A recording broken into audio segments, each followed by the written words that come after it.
Hello दोस्तों, RV study point में आप सभी लोगों का स्वागत है। दोस्तों, आज हम देखने वाले हैं फंडामेंटल ड्यूटीज यानी कि मूल कर्तव्य। तो चलिए शुरू करते हैं। किस देश के संविधान प्रावधानों से प्रभावित होकर भारतीय संविधान में मूल कर्तव्यों को सम्मिलित किया गया है? तो यह किया गया है पूर्व सोवियत संघ यूएसएसआर। तो रसिया के संविधान से प्रभावित होकर के हम मूल कर्तव्य को लिए हैं। आगे चलते हैं।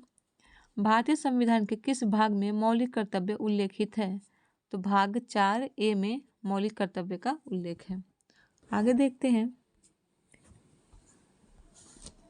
स्वर्ण सिंह समिति ने संविधान में 8 मूल कर्तव्यों को जोड़े जाने का सुझाव दिया था, लेकिन 42वें संविधान संशोधन अधिनियम 1976 द्वारा 10 मूल कर्तव्यों को जोड़ा गया।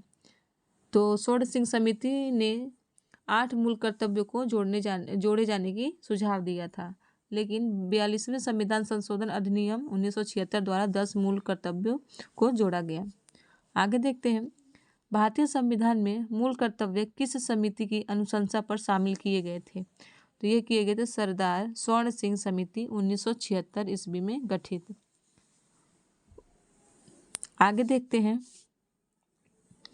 भारतीय संविधान में 11वें मूल कर्तव्य को किस संशोधन द्वारा जोड़ा गया था?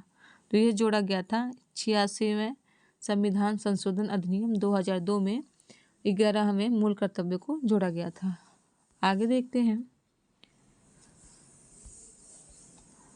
मूल कर्तव्यों को मुख्यतः किन 2 वर्गों में रखा जाता है?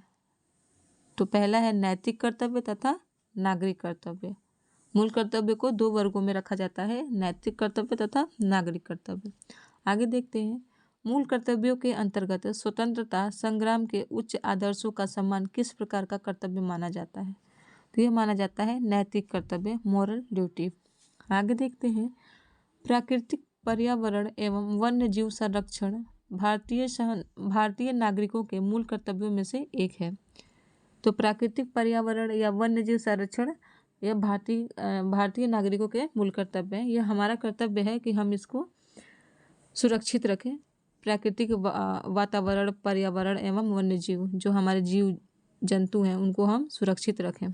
ठीक है, आगे चलते हैं। राष्ट्रीय महत्व के स्थानों और स्मारकों की रक्षा करना मौलिक कर्तव्य नहीं है, बल्कि राज्य के नीति निर्देशक तत्व directive principle of state policy का अंग है।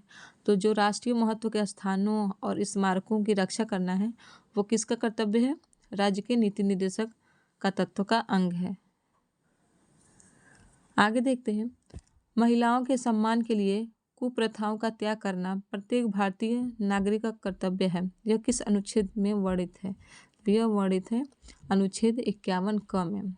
ठीक है, महिलाओं के सम्मान के लिए कुप्रथाओं का त्याग करना अनुच्छेद 51 क में दिया गया है। अगला है, मूल कर्तव्य किन पर लागू होते हैं?